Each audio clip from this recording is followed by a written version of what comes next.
शहर विकास आराखड्यातील अक्कलकोट रोड, होडगी गाव MIDCतील रस्त्यांसाठी वाढीव निधी द्यावा अशी मागणी आमदार देवेंद्र कोठे यांनी राज्यस्तरीय जिल्हा वार्षिक नियोजन बैठकीत केली आहे। या मागणीला मुख्यमंत्र्यांनी तात्काळ होकार दिला आहे। शहर विकास आराखड्यातील रस्ते तसेच अक्कलकोट रस्ता व होडगी रस्ता MIDCतील रस्त्यांसाठी वाढीव निधी द्यावा अशी मागणी आमदार देवेंद्र कोठे यांनी राज्यस्तरीय जिल्हा वार्षिक नियोजन बैठकीत केली।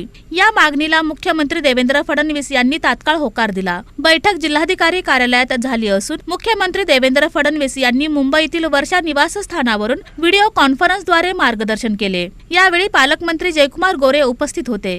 MIDC रस्त्यांसाठी 75% राज्य शासन व 25% उद्योजक असा निर्णय बदलून 25% हिस्सा जिल्हा नियोजन समिती किंवा महापालिकेकडून द्यावा अशी मागणी आमदार देवेंद्र कोठे यांनी केली होती। त्यानुसारच निर्णय होणार असल्याचे मुख्यमंत्री देवेंद्र फडणवीस यांनी स्पष्ट केले। साहेब, महापालिकेची आर्थिक स्थिती नाजूक आहे, तर DPDC मधून थोडा वाढीव निधी महापालिकेसाठी मिळावा।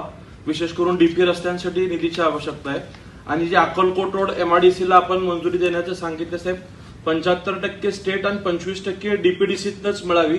आता जो निर्णय झालाय तो उद्योजकांकडून 25% घ्या म्हणून झालाय, तर ते त्रासदायक आहे। आपण त्याला DPDCतनं मंजुरी देण्याबाबतच्या सूचना द्यावेत ही विनंती आहे साहेब।